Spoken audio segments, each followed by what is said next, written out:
श्री कृष्ण का जन्म मथुरा के कारावास में रात्रि को हुआ था। कारावास ने निकालकर उनके पिता रातों रात उन्हें गोकुल में नंदराय के यहाँ छोड़ आए थे।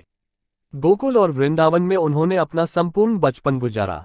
इस दौरान उन्होंने कंस के द्वारा उन्हें मारने के लिए भेजे गए पूतना, कागासुर, श्रीधर, तांत्रिक, उत्कच, बकासुर, अघासुर, तृणासुर आदि का अपनी माया से वध कर दिया था। गोकुल और वृंदावन रहते हुए ही उन्होंने अपनी कई लीलाएं रची। माता यशोदा से जब गोपियों ने उनके मिट्टी खाने की शिकायत की तो यशोदा ने डांटते हुए मुंह खोलने के लिए, फिर जब उन्होंने मुंह खोला तो यशोदा को मुंह में ब्रह्मांड नजर आने लगा। ये लीला देखकर वह भयभीत हो गई थी। बचपन में ही एक बार उनको उनकी माता यशोदा ने उन्हें औखल से बांध दिया था। तब उन्होंने उनके जाने के बाद उस औखल को खींचकर आंगन में लगे 2 वृक्षों को उखाड़ दिया था। उनमें से 2 देवता निकलकर बालकृष्ण को प्रणाम करके वे कहते हैं कि हम दोनों यक्ष कुबेर के पुत्र नंद कुबेर और मणिग्रीव हैं। श्राप के कारण वृक्ष बन गए थे, आपकी कृपा से हमारे उद्धार हुआ। बचपन में उन्हें माखन के लाचल में खूब नचाती थी।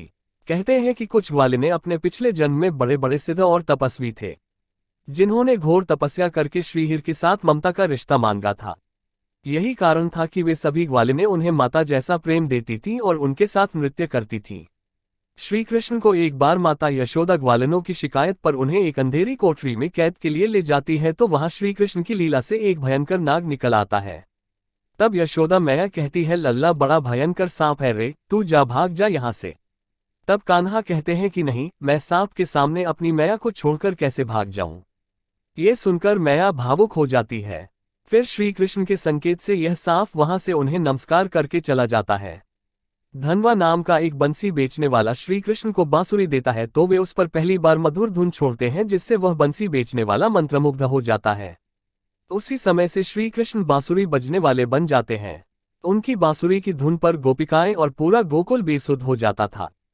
कहते हैं कि एक बार श्री कृष्ण ने बचपन में एक फल बेचने वाली से उनसे सारे फल ले लिए थे और बदले में मुट्ठी भर धान दे दिया था। फलवाली इससे ही संतुष्ट होकर चली गई था, परंतु जब उसने घर जाकर अपनी पोटली में बंधे धान को खोला तो उसमें से हीरे मोती निकले थे।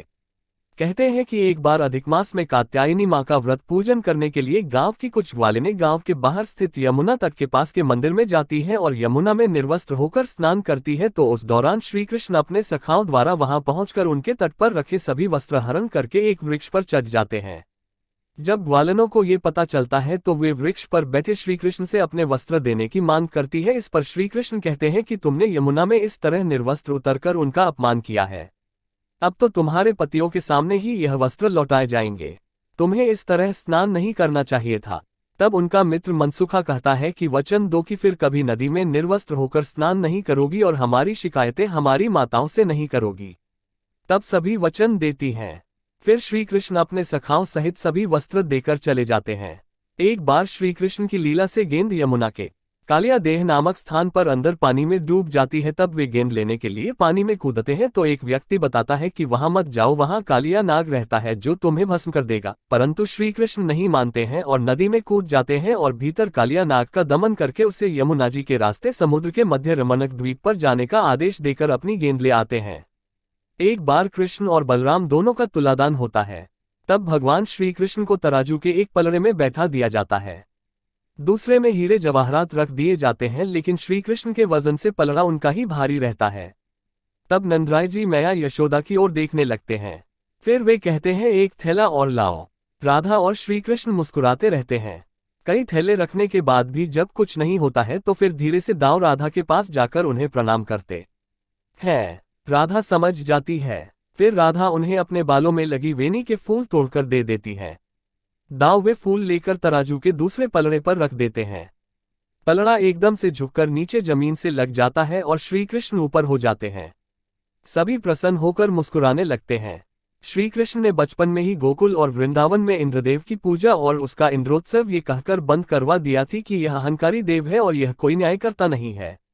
इंद्रोत्सव बंद होने से इंद्रदेव कुपित हो जाते हैं तो वे सावर्तक से कहकर गोकुल और वृंदावन में जल प्रलय करवा देते हैं।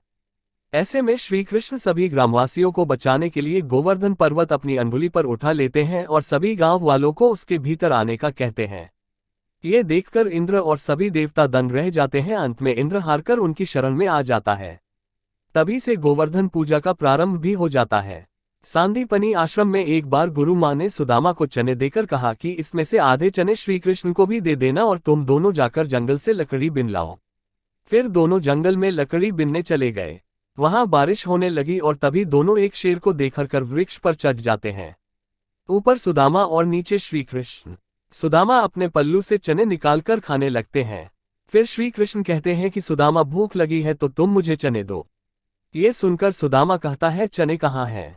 वो तो पेड़ पर चढ़ते समय ही मेरे पल्लू से नीचे कीचड़ में गिर गए थे। ये सुनकर श्री कृष्ण समझ जाते हैं और अपने चमत्कार से हाथों में चने ले जाते हैं और ऊपर चढ़कर सुदामा को देकर कहते हैं कि पेड़ पर फल तो नहीं लेकिन मेरे पास ये चने हैं। सुदाम कहते हैं ये तुम्हारे पास कहाँ से आए? तब कृष्ण कहते हैं कि जब पिछली बार गुरु माता ने जो चने दिए थे वह अब तक मेरी अंटी में बंधे हुए थे, ले लो अब जल्दी से खा लो। ये सुनकर सुदामा रोते हुए कहता है कि मैं तुम्हारी मित्रता का अधिकारी नहीं हूँ, मैंने तुम्हें धोखा दिया है कृष्ण, मुझे क्षमा कर दो। सुदामा के साथ श्री कृष्ण के बालपन के कई किस्से हैं। श्री राधा और उनकी सखियों और अन्य गोपियों के साथ श्री कृष्ण मधुवन में रासलीला करते थे। एक जनश्रुति के अनुसार एक बार मथुरा जाने के पूर्व महारास का आयोजन होना था, परंतु श्री राधा को घर में कैद कर रखा था। ऐसे में श्री कृष्ण ने बलराम और उनके साथियों के साथ श्री राधा के महल में छत पर से प्रवेश करके उन्हें ले गए थे और फिर मधुबन में अंतिम महारास हुआ था। इस तरह श्री कृष्ण अपने बचपन में कई तरह की लीलाएं करते हैं। अंत में मथुरा में जाने से पूर्व श्री कृष्ण राधा और उनकी सखियों संग अंतिम महारास करते हैं। इस महारास की चर्चा पुराणों के अलावा भक्तिकाल के कई कवियों ने की है। मथुरा जाने के बाद वे पहले कुब्जा का उद्धार करते हैं, फिर शिव का धनुष तोड़ते हैं और अंत में कंस का वध करते हैं। बाद में वे सांदीपनी ऋषि के आश्रम में पढ़ने के लिए चले जाते हैं। कंस वध के बाद उनकी बाल लीलाएं समाप्त हो जाती है। जय श्री कृष्णा।